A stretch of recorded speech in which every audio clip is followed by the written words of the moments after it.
안녕하세요. 저는 시장에서 칼국수 판다는 이유 하나로 딸의 상견례 자리에서 시골 장사꾼 취급을 당했던 63 먹은 남자입니다.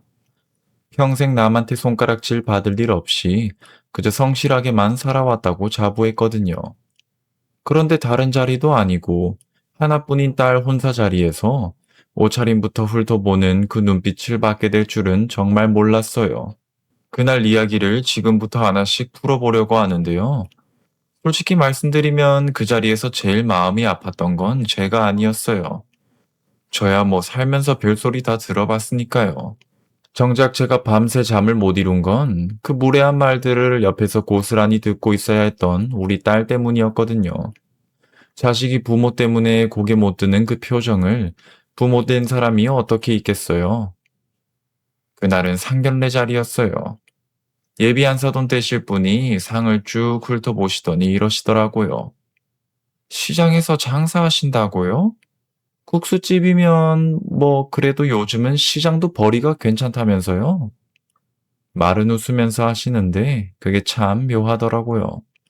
한정식 집 넓은 방에 앉아서 우리 부부 옷차림부터 슬쩍 위아래로 재시는 그 눈빛이요.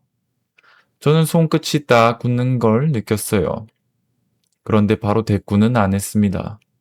그 자리에서 제가 발끈하면 결국 상처받는 건 딸이니까요.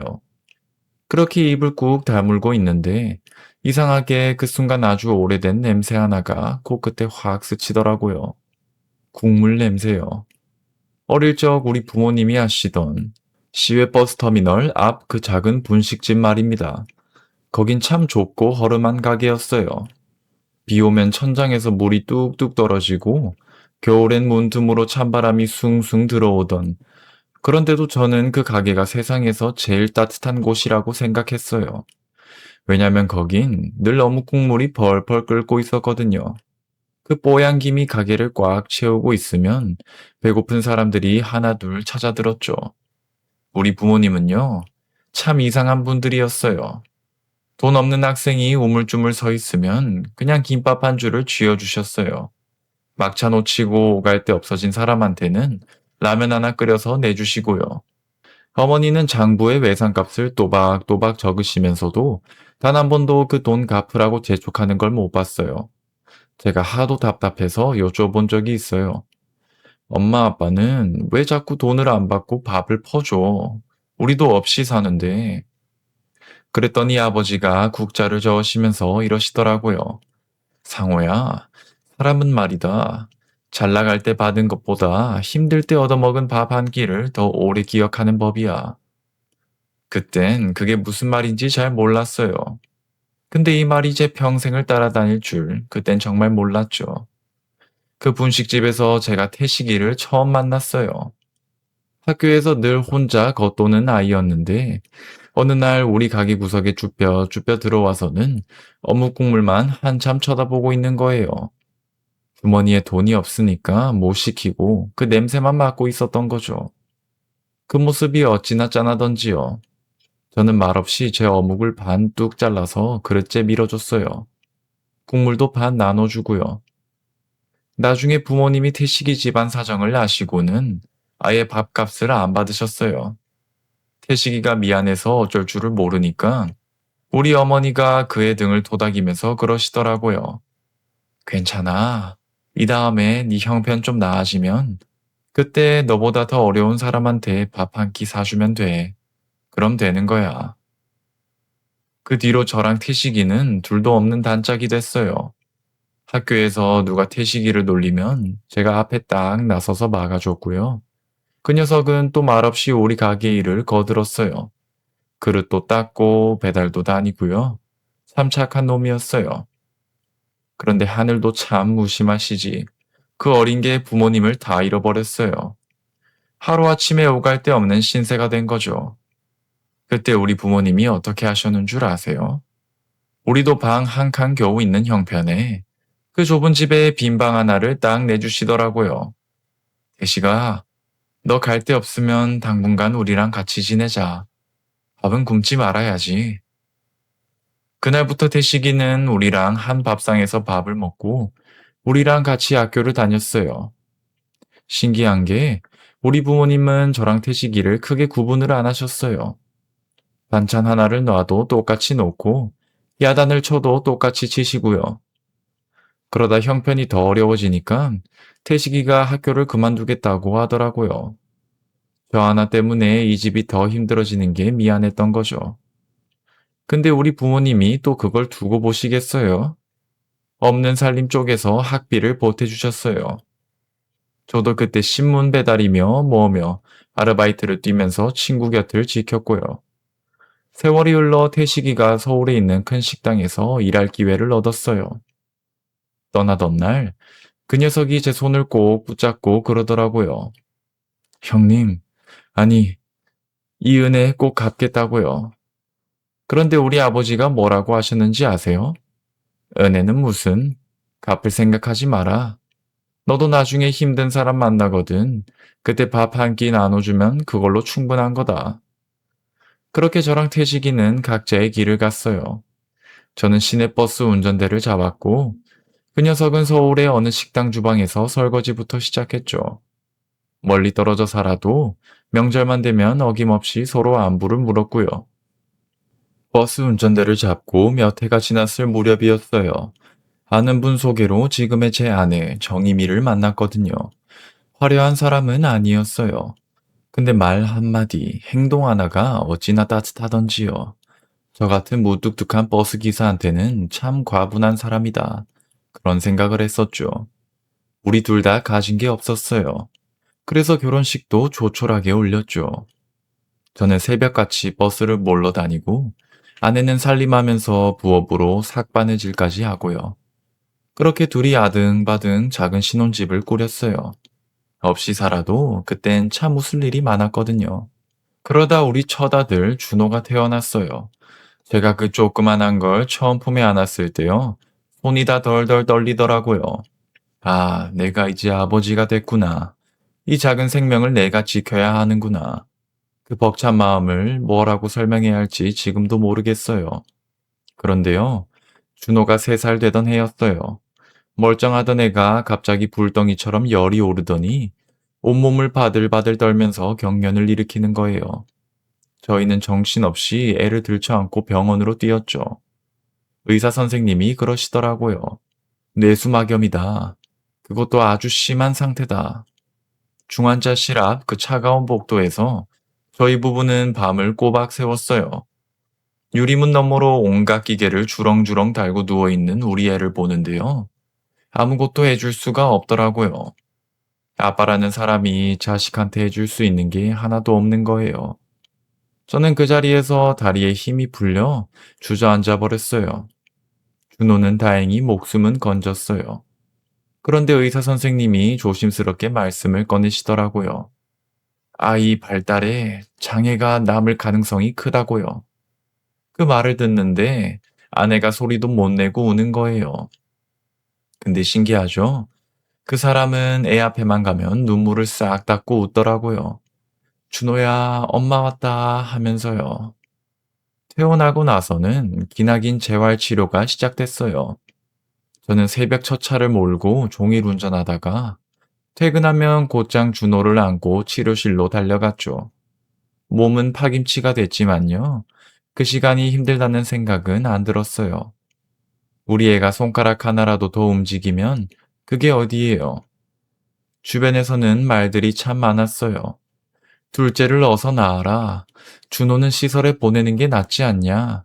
그래야 너희 부부도 산다면서요. 참 쉽게들 말하더라고요. 그런데요, 저희 부부는 그 말들을 흘려들었어요. 남의 말이 뭐가 중요해요? 지금 우리 준호한테 뭐가 필요한지 그것부터 생각하기로 했죠. 준호가 남들보다 한참 늦게, 아주 늦게 첫걸음을 뗐던 날을 잊지 못해요. 뒤뚱뒤뚱 두어 걸음 걷다가 제품에 폭 안기는데 저희 부부가 무슨 올림픽에서 금메달이라도 딴 것처럼 소리를 지르면서 좋아했거든요. 준호가 처음으로 아빠 하고 짧게 불러줬을 때는요. 저희 나이 먹은 사내가 부엌에 숨어서 펑펑 울었어요. 그렇게 몇 년이 지나서 딸 유정이가 태어났어요. 저희가 딸을 키우면서 제일 조심한 게 뭔지 아세요? 유정이한테 너는 오빠를 책임져야 한다. 는 그 무거운 짐을 억지로 지우지 않는 거였어요. 넌 그냥 네 인생 살면 돼. 오빠 걱정은 엄마 아빠가 하는 거야. 늘 그렇게 말해줬죠. 그런데 이 딸이요. 참 기특하게 컸어요. 누가 시키지도 않았는데 오빠를 한 번도 부끄러워하질 않더라고요. 밖에서 누가 준호를 놀리기라도 하면 그 조그만한 게 눈에 불을 켜고 앞으로 딱 나섰어요. 그러다가도 집에 오면 오빠랑 리모컨 뺏기 싸움을 하고요. 그냥 평범한 남매였어요. 저는 그게 그렇게 고마웠어요. 저는 여전히 보스를 몰았죠. 근데 운전을 하다 보면 별의별 사람을 다 만나잖아요.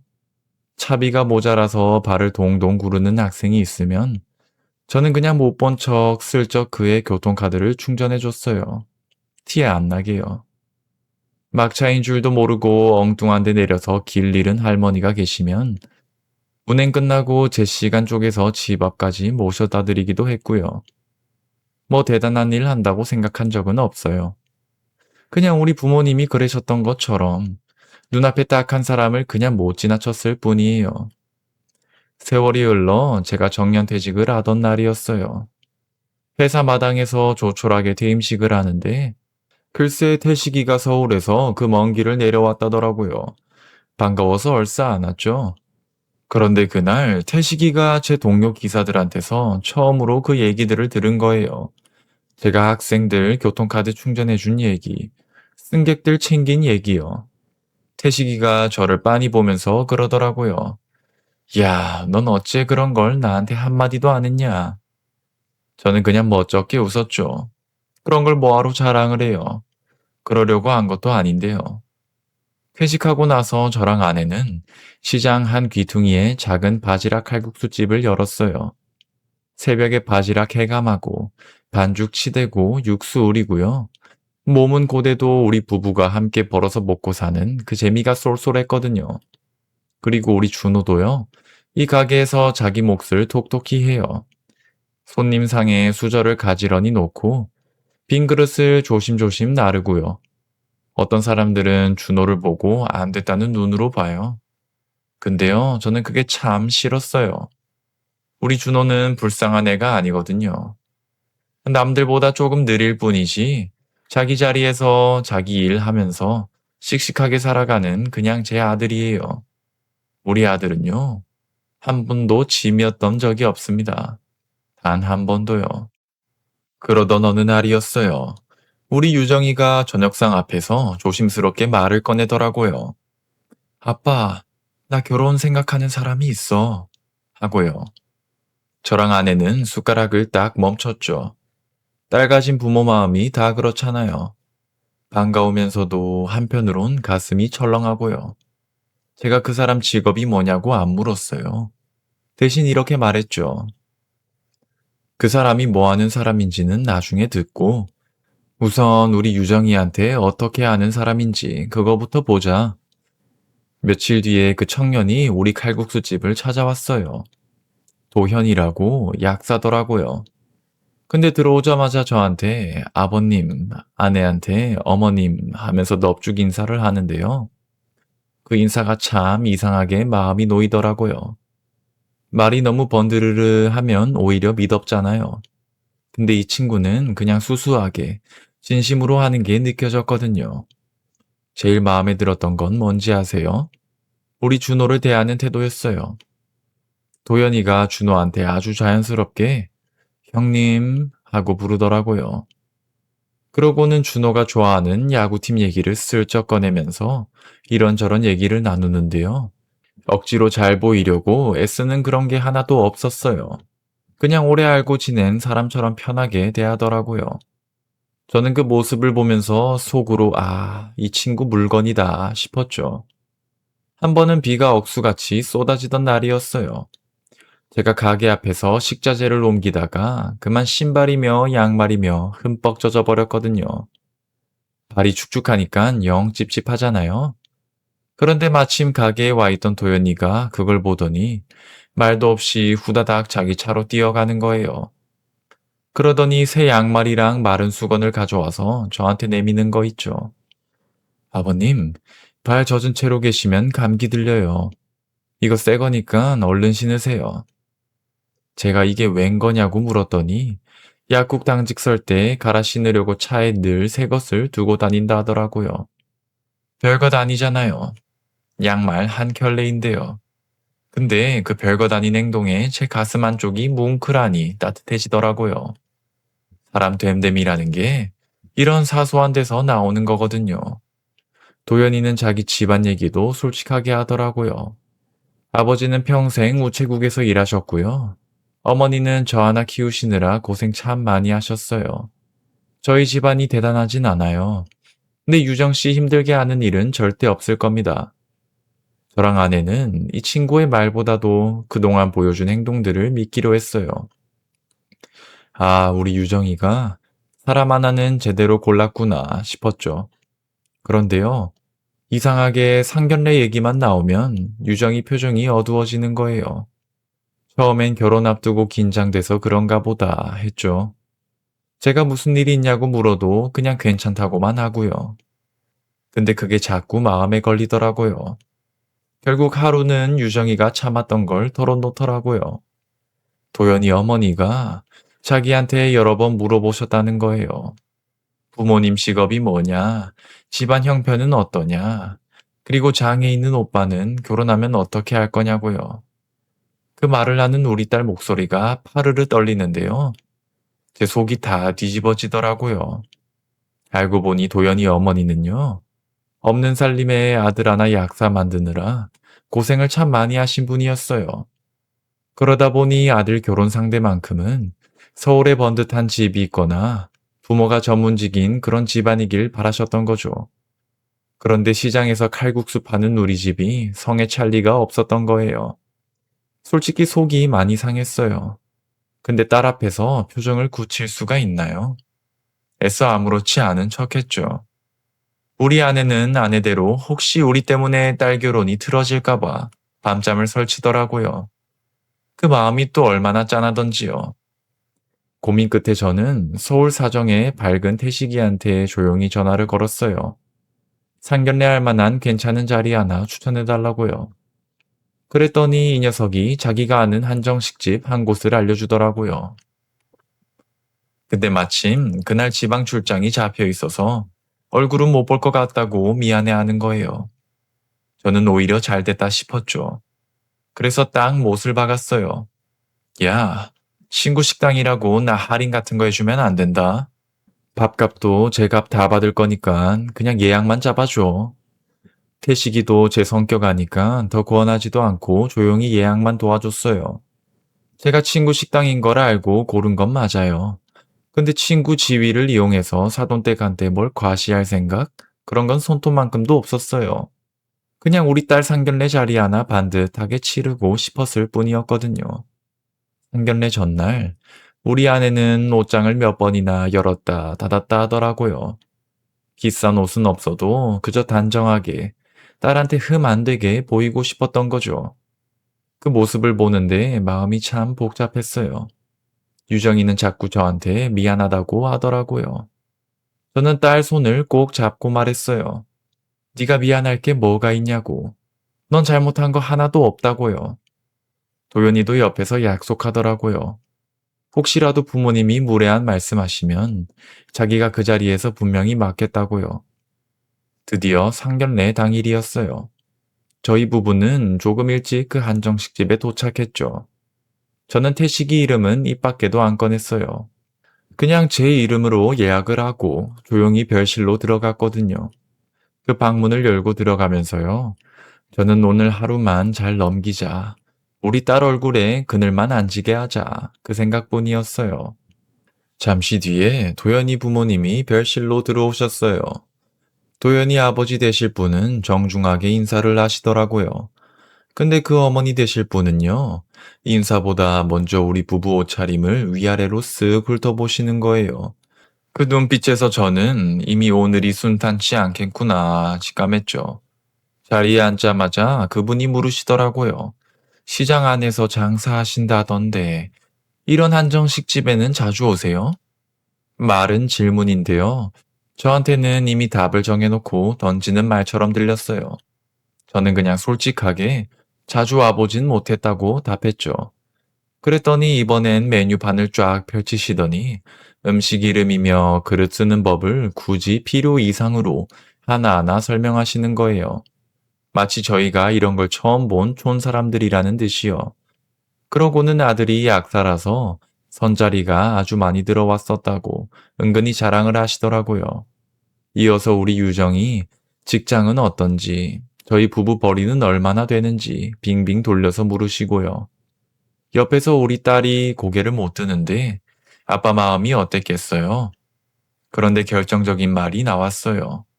준호 얘기가 나오니까 그분이 이러시더라고요. 결혼하고 나면 유정이가 그 오빠를 평생 얼마나 책임져야 하는 거예요? 그 순간 제 옆에서 아내 손이 무릎 위에서 파르르 떨리는 게 느껴졌어요. 그 오빠라니요. 우리 준호가 말이에요. 저는 속에서 뭔가 울컥 치밀었지만 꾹 눌러 참고 차분하게 말했어요. 준호 생활은 저희 부부가 다 책임지고 있습니다. 딸한테 억지로 짐지을 생각 저희는 없어요. 그러자 도연이가 딱 나서더라고요. 형님을 가족으로 받아들이는 건 그 누구도 아닌 자기 선택이라고 어머니한테 분명하게 말하는 거예요. 저는 그 말이 참 고마웠죠. 그런데도 그분은 멈추질 않으셨어요. 이번에는 식값 걱정을 하는 척하면서 이런 데서 무리하시는 거 아니냐고 하시더라고요. 저를 아주 형편 어려운 사람 취급을 하는 거죠. 저는 조용히 직원을 불렀어요. 그리고 이렇게 말했죠. 여기서 제일 좋은 코스로 인원수에 맞춰서 준비해 주세요. 오늘은 제가 제대로 대접하고 싶습니다. 곧 상다리가 휘어지게 음식이 들어오기 시작했어요. 근데도 그분은 여전히 어느 반찬부터 먹어야 하니 이 그릇은 어떻게 쓰는 거니 묻지도 않은 설명을 계속하시더라고요. 저는 그냥 묵묵히 듣고만 있었어요. 바로 그때였어요. 방문이 다시 스르륵 열리는 거예요. 직원들 뒤로 웬 말끔한 양복 차림의 중년 남자가 첫 정식 요리가 담긴 쟁반을 직접 들고 들어오더라고요.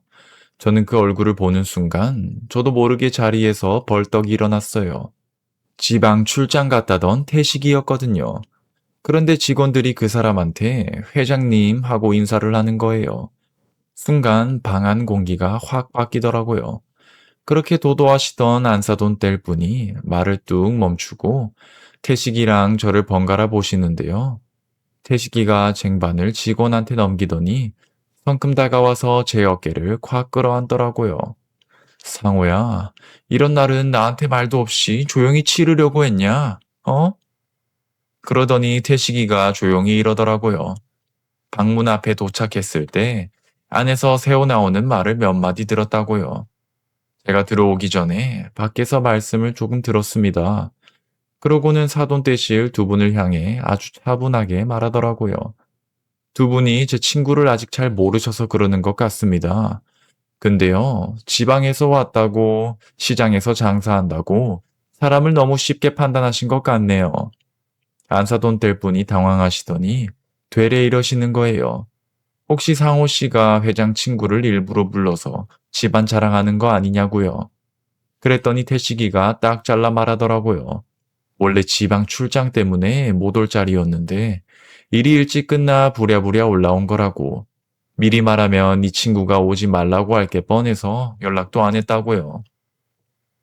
이 친구는 예약할 때부터 할인도 하지 말고 밥값 전부 다 받으라고 했습니다. 저를 보여주려고 부른 사람이 절대 아니에요. 태식이는 자기도 처음부터 회장이 아니었다고 했어요. 서울 식당에서 설거지부터 시작해서 작은 백반집 하나 인수한 걸로 여기까지 온 거라고요. 그러면서 자기가 가장 어렵고 배고팠던 시절 먹여주고 재워준 사람이 바로 저희 부모님이었다고 밝히더라고요. 사람은 힘들 때 얻어먹은 밥 한 끼를 더 오래 기억한다고 이 친구 아버님이 그러셨어요. 제가 지금까지 그 말을 가슴에 새기고 삽니다. 그러고는 태식이가 저를 너무 완벽한 사람으로 포장하지도 않더라고요. 이 친구가 흠 하나 없는 사람이라는 게 아닙니다. 성질도 있고 고집도 센 평범한 놈이에요. 근데 자기보다 어려운 사람 보고 모른 척한 적은 단 한 번도 없습니다. 이어서 제 정년퇴직 날 동료들한테 들었다는 얘기를 꺼냈는데요. 형편 어려운 학생들 교통카드 몰래 충전해준 일이며 길 잃은 노인들 안전하게 모셔다 드린 일이며 저는 민망해서 그냥 고개를 푹 숙이고 있었어요. 그러다 태식이가 준호 얘기를 하는데 제 가슴이 다 먹먹해지더라고요. 이 친구가 통화하다가 그랬어요. 우리 아들은 남보다 조금 느릴 뿐이지 누구한테 버려질 짐은 절대 아니라고요. 그 말에 안사돈 뗄 뿐 얼굴이 벌겋게 달아오르더라고요. 잠시 밖으로 나갔다 들어오셨는데도 얼굴은 여전히 굳어있고 쉽게 입을 못 대시더라고요. 그때 바깥 사돈 되실 분이 먼저 고개를 숙이셨어요. 아내를 제때 못 막은 자기 잘못까지 포함해서 사과하시더라고요. 도연이도 우리 딸이랑 저희 부부한테 거듭 고개를 숙였고요. 안사돈 될 분은요. 처음엔 그저 표현이 좀 지나쳤던 것 같다고 짧게만 사과하시더라고요. 마음을 완전히 돌리셨다기보다는 더는 당신 생각에 밀어붙일 수 없게 된 그런 상황이었어요. 저는 또 몰아세우지 않았어요. 그럴 필요도 없었고요. 저는 이렇게 말하며 자리를 수습했죠. 자식 귀한 마음이야 어느 집이나 다 똑같지 않습니까? 이제부터는요, 우리 아이들이 어떻게 하면 잘 살 수 있을지 그것만 생각합시다. 그런데요, 진짜 사과는 그날 그 자리에서 끝난 게 아니었어요. 상견례가 끝나고 집에 오는 길이었어요. 우리 유정이가 참았던 눈물을 터뜨리더라고요. 아빠, 나 때문에 일이 너무 커진 것 같아 하면서요. 저는 딸 등을 토닥이면서 이렇게 말했어요. 유정아, 부모가 자식 때문에 참을 수는 있어. 근데 자식 때문에 받은 모욕까지 자식 탓으로 돌리는 부모는 없다. 오늘 일은 네 잘못이 하나도 없어. 도연이도 우리 딸한테 그러더라고요. 결혼 서두르지 않아도 된다고요. 자기 부모님이 진심으로 마음을 바꾸지 않으면 자기가 먼저 나서서 바로잡겠다고 약속하는 거예요. 저는 그 청년이 참 미더웠어요. 그러고 며칠 지나서 바깥사돈 되실 분한테 따로 전화가 왔어요. 다시 한번 정중하게 사과를 하시더라고요. 제가 아내 말을 그 자리에서 막지 못하고 침묵한 것, 그것도 제 잘못입니다. 정말 죄송합니다. 저는 그 말에 마음이 조금 풀리더라고요. 잘못을 잘못이라고 인정하는 게 사실 쉬운 일은 아니잖아요. 그런데 안사돈 되실 분은요, 한동안 아무 연락이 없으셨어요. 저는 그분이 무슨 생각을 하시는지 굳이 짐작하지 않았어요. 다만 쉽게 마음 정리가 안 되시는가 보다. 그렇게만 여겼죠. 그렇게 며칠이 더 흘렀을까요? 어느 점심 나절이었어요. 글쎄 그 두 분이 아무 예고도 없이 우리 시장 칼국수집에 딱 나타나신 거예요. 저는 순간 어찌나 놀랐던지요. 화려한 한정식 집이 아니라 좁고 시끌벅적한 손님들로 바글바글한 우리 그 작은 가게를요. 두 분이 직접 보게 되신 거죠. 그때 마침 준호가 물이랑 수저를 챙겨서 두 분 자리로 갔어요. 그러고는 서툴지만 아주 정중하게 인사를 하더라고요. 어서 오세요. 하고요. 저는 조마조마했죠. 근데 안사돈 떼실 분 표정이 묘하게 흔들리는 거예요. 당신이 막연히 걱정하고 상상했던 그 모습이랑 실제 우리 준호 모습이 너무 달랐던 거죠. 우리 단골 손님들도 준호한테 서스럼 없이 말을 걸어요. 준호야, 오늘도 수고한다. 하면서요. 저희 부부도 준호를 어디 숨기거나 유별나게 감싸지 않았어요. 그냥 자기가 할 수 있는 일을 맡기면서 다 같이 부대끼며 사는 거죠. 그 광경을 두 분이 한참을 가만히 지켜보시더라고요. 이윽고 김이 모락모락 나는 칼국수 한 그릇을 앞에 두고 안사돈 떼실 분이 조용히 입을 여셨어요. 제가요, 없는 살림에 아들 하나 겨우 공부시키고 나니까 그게 어느 순간부터 제 유일한 자랑이 됐어요. 그러다 보니 아들 배우자까지 제 욕심대로 고르려고 했나 봐요. 목소리가 파르르 떨리더라고요. 그러고는 직업이니 집안 형편이니 우리 준호 장애를 두고 함부로 판단했던 일들을 하나하나 짚으면서 사과를 하시는 거예요. 고개를 깊이 숙이시는데 그게 이번엔 진심이라는 게 느껴졌어요. 우리 아내가요. 바로 괜찮다고 덮지는 않더라고요. 다만 이렇게 말했어요. 아이들이 서로 아끼는 마음이 진짜라면요. 앞으로는 우리 양쪽 부모가 그 애들한테 상처를 보태지는 맙시다. 그거면 됩니다. 저도 사과를 받아들였어요. 대식 딱 한 가지만 부탁드렸죠. 우리 준호를요, 불쌍한 사람이나 우리 유정이가 억지로 짊어질 짐으로만 보지는 말아주세요. 그것만 지켜주시면 됩니다. 그랬더니 이번엔 그분이 변명 한마디 없이 알겠다고 답하시더라고요. 저는 그 짧은 대답에서 진짜 사과를 봤어요. 사과라는 게 참 말보다 이렇게 늦게 도착하기도 하더라고요. 그해 가을에 유정이랑 도연이는 예정대로 백년 가약을 맺었어요. 시기 끝나고 나서요. 태식이가 글쎄 자기 한정식집 본점 연회별관을 통째로 비워주는 거예요. 양가 식구들이랑 가까운 친척들 편하게 밥 한 끼 하라고요. 제가 미안해서 그 비용은 내가 내겠다고 했더니 이 녀석이 껄껄 웃으면서 이러더라고요. 야, 이 사람아.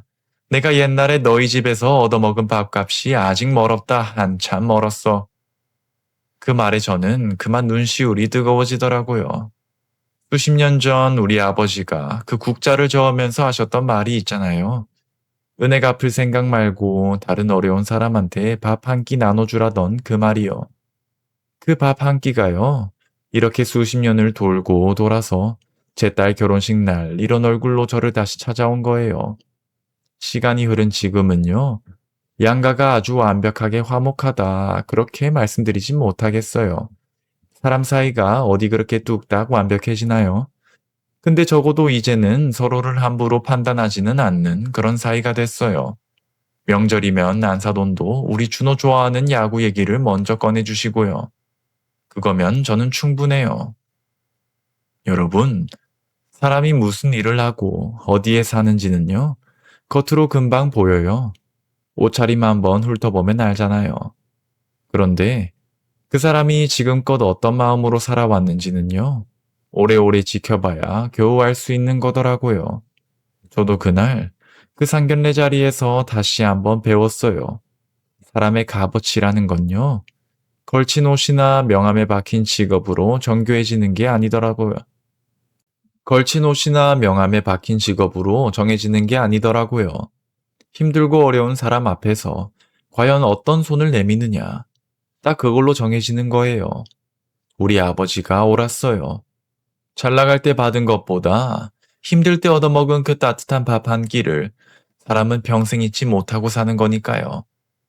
지금까지 시장에서 칼국수 파는 늙은 남자의 이야기 들어주셔서 참 고맙습니다.